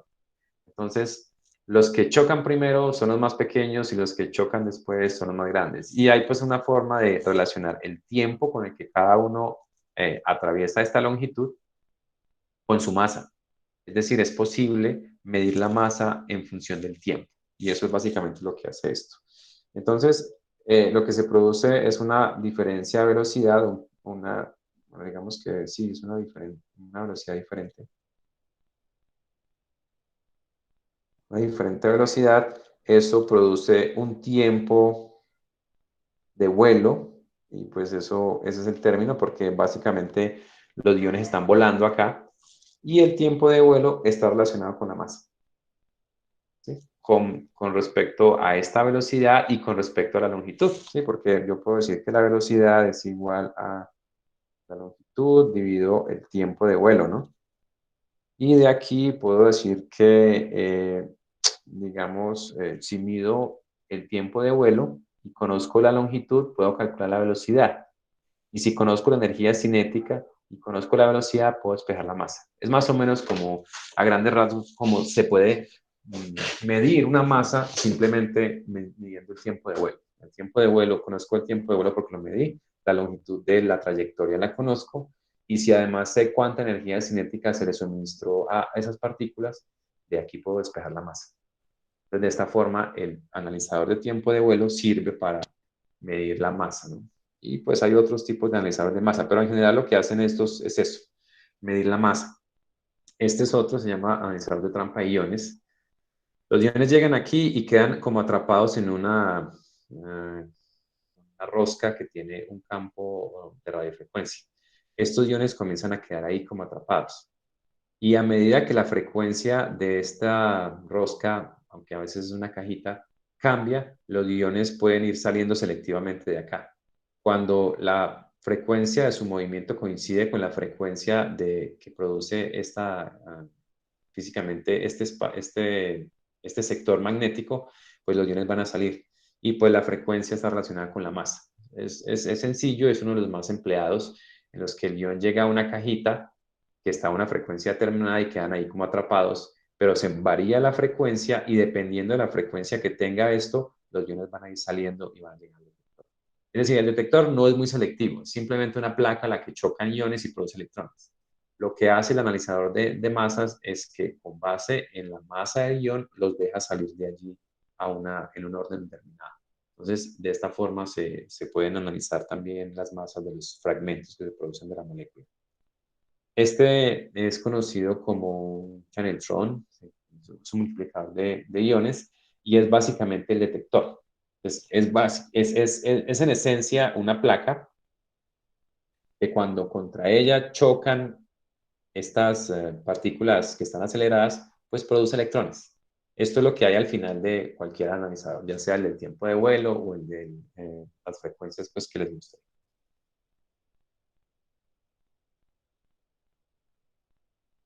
Esto es lo que se produce, un espectro de masas. Aquí lo pueden ver claramente como está en chino mandarín el espectro, pero básicamente un espectro es una forma de determinar la composición de la muestra.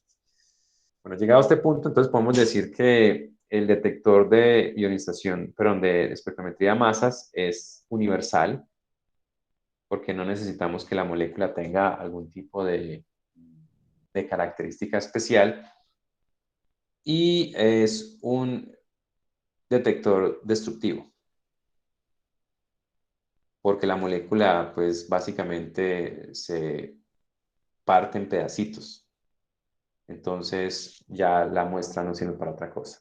Entonces básicamente lo que sucede es esto. Aquí tenemos nuestro cromatógrafo de gases, ¿no? La columna está acá adentro.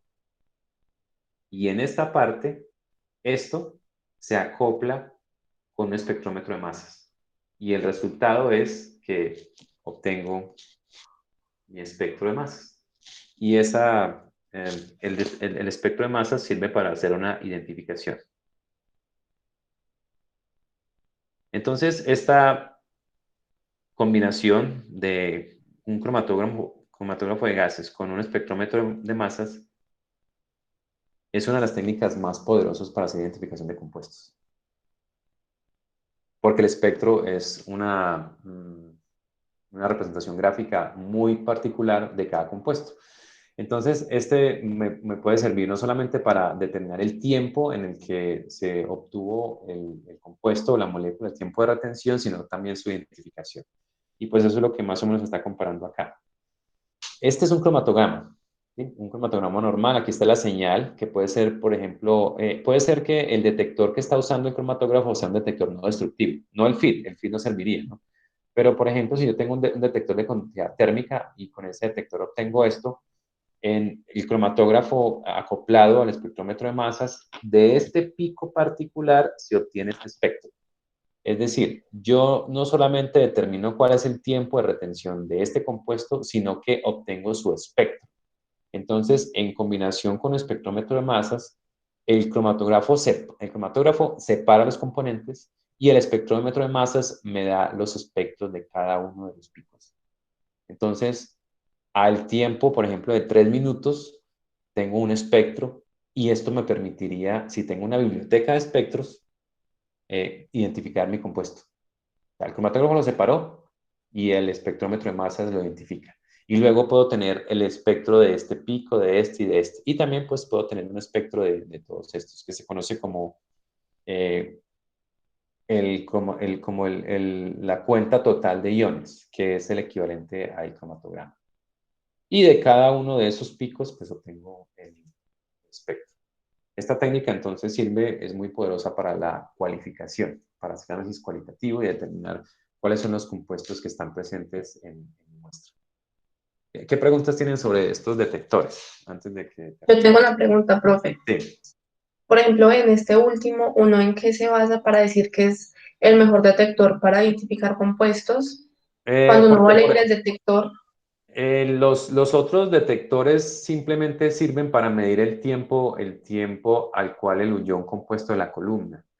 Es posible hacer con los otros detectores análisis cualitativo, pero es necesario disponer de un patrón, y eso lo veremos cuando lleguemos a las aplicaciones. Por ejemplo, yo corro bajo ciertas condiciones la muestra y me sale un pico a los 5 minutos. Si yo sospecho que ese pico es, no sé, etanol, entonces lo que yo hago después es, en las mismas condiciones, inyecto etanol puro. Y si el tiempo de retención es de 5 minutos, yo con una alta certeza puedo decir, ese compuesto es etanol. Pero es posible que haya otros compuestos que salgan juntos y que no me permitan identificar. Pero en esencia, para hacer análisis cualitativo por cromatografía, lo que se hacen es comparar tiempos de retención.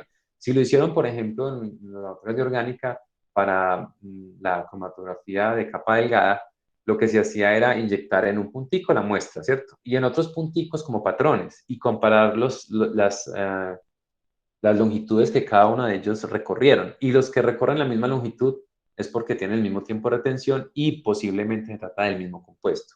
Y digo posiblemente porque puede ser que bajo esas condiciones otros compuestos tengan el mismo tiempo de retención sin que necesariamente sea, por ejemplo, el etanol. Mientras que esta técnica me permite obtener el espectro, que es como una huella digital de ese compuesto. Y si lo comparo con una biblioteca de espectros, pues voy a tener algo como eso. Otra técnica que se puede usar como esta es utilizar al final un fotómetro infrarrojo. Recuerden que el espectro infrarrojo también es como una forma o una huella digital muy particular de los compuestos. Entonces diría que estos dos, tanto la espectrometría de masas como la espectroscopía infrarroja, son dos técnicas que me permiten hacer una identificación como mucho más confiable que solo basada en el tiempo de retención, como toca con los demás detectores. No sé si fue clara la respuesta. Sí, profe, muchas gracias. Listo, entonces vamos a terminar aquí y el jueves continuaremos ya con las relaciones matemáticas de la cromatografía y ya pues haremos algunos cálculos, entonces vamos a terminar. Hay una tarea que se me olvidó asignarles. La tarea consiste en consultar, voy a abrir una página acá para que la vean, sobre la derivatización. Ya habíamos dicho que el objetivo de la derivatización era obtener un compuesto, ¿cierto? Mediante una reacción química obteníamos un derivado de él, ¿no? Y que el propósito principal de la derivatización era disminuir el punto de ebullición. ¿Sí? Y yo les planteé un ejemplo, que era, por ejemplo, convertir un ácido carboxílico en un éster. Entonces, lo que ustedes van a hacer es una consulta. Yo voy a abrir el espacio en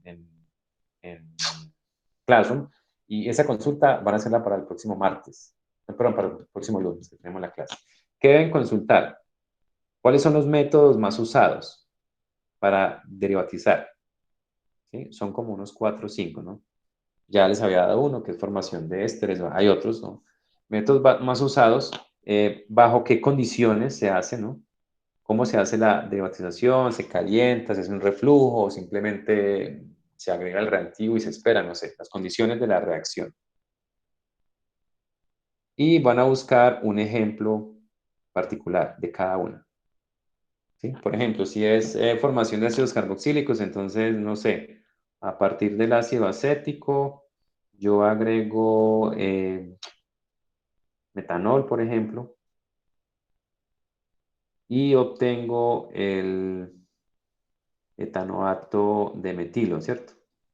Lo que van a hacer es buscar el punto de ebullición del compuesto de partida y el punto de ebullición del derivado. Y con eso, pues ustedes ya comprueban que evidentemente la formación del derivado hizo que el punto de ebullición disminuyera.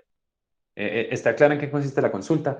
Buscar los métodos más usados para derivatizar compuestos para cromatografía de gases, en qué condiciones se lleva a cabo cada uno y buscar un ejemplo, ya con compuestos específicos, ojalá de aquellos a los que ustedes puedan buscar los puntos de ebullición, tanto de partida como el producido, y con eso pues ya se verifica que evidentemente sirve para disminuir el punto de ebullición. ¿Está clara la tarea? Sí, profe. Listo, entonces para el próximo lunes. Yo voy a publicarla en Classroom y ustedes pues van a tener el espacio para subirla. Deben hacer un documento en PDF, si quieren en computador o a mano, no importa si es una foto, no hay problema. Y el próximo lunes entonces vamos a discutir eso. Bien, entonces voy a terminar la grabación y estamos en contacto y que tengan